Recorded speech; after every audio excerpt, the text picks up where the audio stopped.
Alright. Alright, welcome to Marathon Training Day number 71. I am here to tell you about my long run today.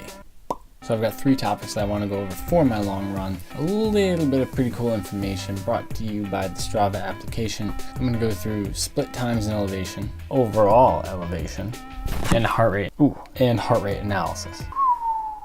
Alright, so in terms of the splits, my first mile was an 8:34 with a negative 141 foot elevation decline.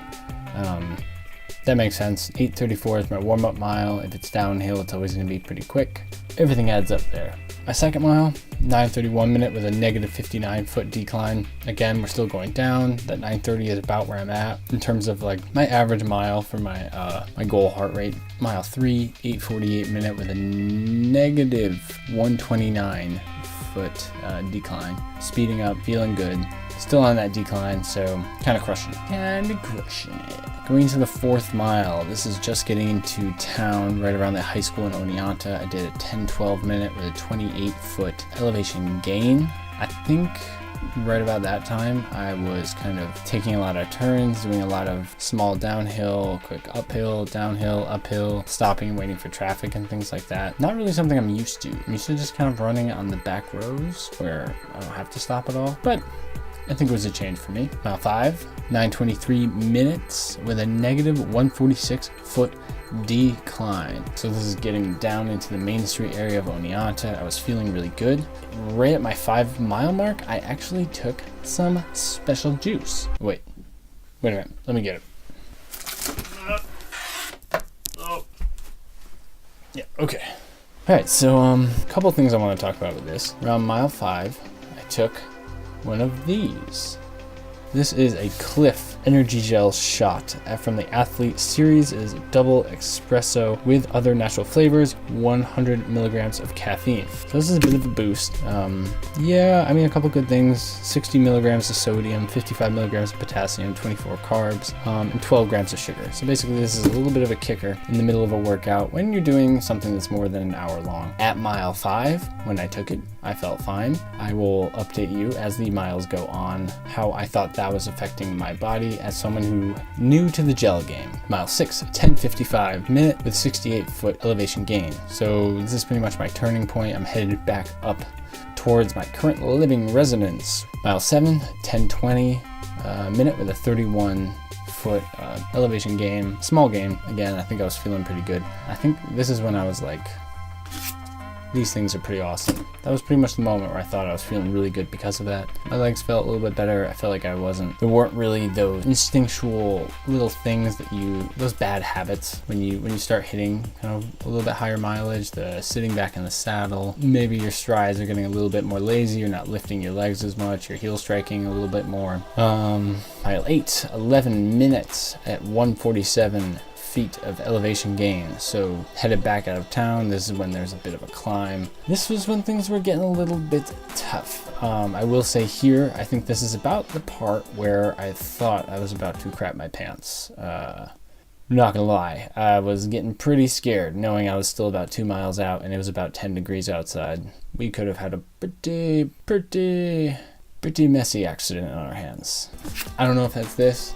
I don't know if that's, I mean, it is New Year's Day. I will say this, January 1st. I didn't go to bed till about 2 a.m. Not to say I drank a lot. I drank a little bit, but I was still up late. Mile 9. Haven't crapped myself yet. Feeling pretty good. 9:49 minutes, 45 feet of elevation gain. We're getting within a mile of home. I think I'm going to make it. Mile 10. 9:26 minute with a 129 foot elevation gain. That's pretty solid. That's just about my flat rate if I'm running on like a flat track at 9:30, but also my heart rate kind of skied a little bit there. I just wanted to get home. Yeah, and I didn't crap my pants. So a couple victories today. So on to section 2, I'm going to talk about overall elevation gain. I'll put the graph up here. Generally, the whole thing here that I want to take a look at is this is good for me. One, I'm getting an overall of 700 feet of elevation gain. That's pretty decent. Makes me feel like I can run just about anywhere. Obviously not like real mountain trails. I'm not doing, 2,000 feet of elevation gain or anything like that, but it's pretty cool to see that cumulative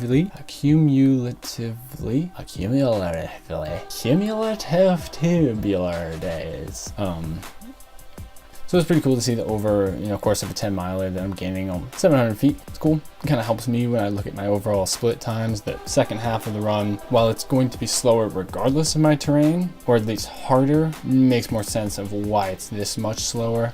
Yeah, so that is the overall elevation that I think is noteworthy. Last thing I want to talk about is the heart rate analysis. So Strava's not as accurate, it's just as accurate, I believe.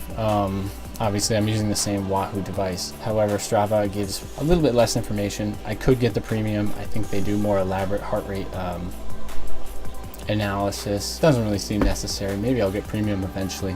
But it gives a nice graph, so it's kind of visual. So my average heart rate was 161. I'm totally awesome with that.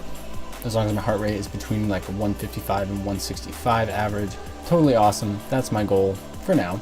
Yeah, we'll see as I kind of build that aerobic base. But again, 161, awesome. It's cool to see that little peak at the end. Well, it's not cool. I would like to see that go down a little bit. But that 10th mile, I was really feeling it. Around, probably shouldn't say that. I was feeling it in a number of different ways. So that sums up day 71 of marathon training with yours truly. Pretty great. We tried out one of these Clif Bar gels. I'm getting into the gel game.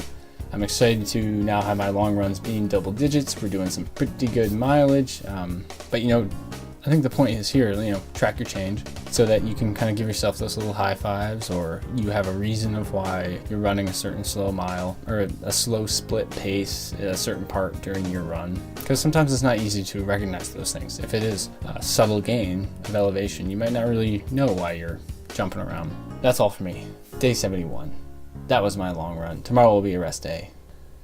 And as always, ciao for now. Talk to you later.